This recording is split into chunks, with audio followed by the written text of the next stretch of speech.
Calmness is power. In the heart of a bustling city lived a man named Eris, a figure not remarkable by his appearance, but unforgettable for his presence. He wasn't the loudest in a room, nor did he strive to be. Instead, Eris carried with him a stillness that captivated everyone he encountered, a calmness that seemed to draw people toward him like a magnet, yet kept them at a respectful distance.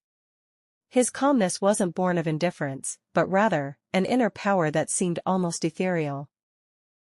Eris worked as a therapist, his days filled with the stories of others. People came to him with their fears, their anxieties, and their anger. They arrived, weighed down by the noise of their own lives, the frantic pace of the city, the relentless pressure to succeed, the unspoken expectation to be more, always more. But when they entered Eris' office, it was as though the world outside ceased to exist. His office, lined with soft earth tones, was a sanctuary of peace. A single window overlooked a small garden where wildflowers grew untamed, swaying gently in the breeze. The sound of trickling water from a small fountain in the corner provided a subtle backdrop to their conversations, as soothing as Eris' voice itself. Eris listened. He always listened. His calm gaze would meet theirs, unwavering, as they poured out their troubles. He rarely offered advice immediately. Instead, he allowed silence to settle in between their words, a space where they could hear themselves think, perhaps for the first time in ages. It was this stillness that seemed to frighten some, for in it, they had to confront themselves. But they trusted Eris, for in his silence, they felt no judgment, only understanding.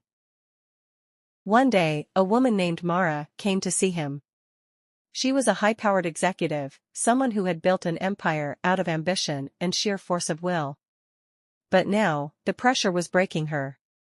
She was used to action, to control, to solving problems with swift decisions.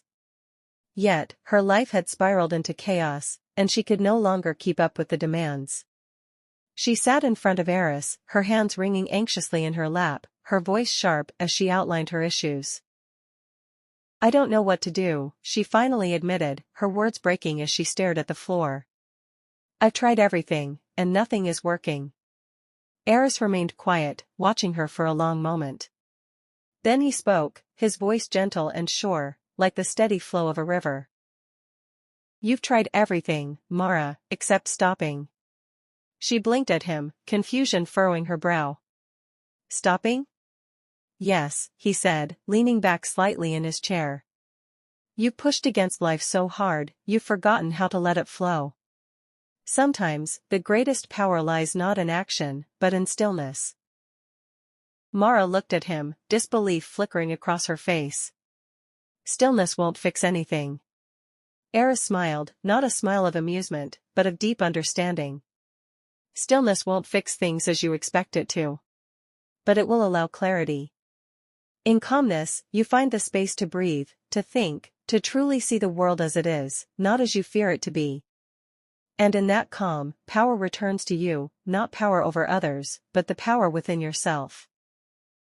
Days passed, and Mara returned, each time a little quieter, a little less frantic. She began to practice what Eris had shown her, not the art of doing, but the art of being. She would sit in her office, no longer rushing from meeting to meeting, allowing herself moments of stillness. And in those moments, solutions she had once strained to find came naturally to her. The noise of her life softened. She had rediscovered her own strength, not through control, but through surrender to the flow of life. And so, as the years went by, Mara became a reflection of what Eris had always been, a calm presence in the midst of chaos. Her calmness was no longer a defense against the world, but a quiet, unshakable power within her. She had learned that true power didn't roar, it didn't demand attention. True power flowed, serene and steady, like a river carving its way through the mountains, not because it fought its way through, but because it moved with grace, never losing sight of its path. Eris watched Mara evolve, and he smiled. His work was done.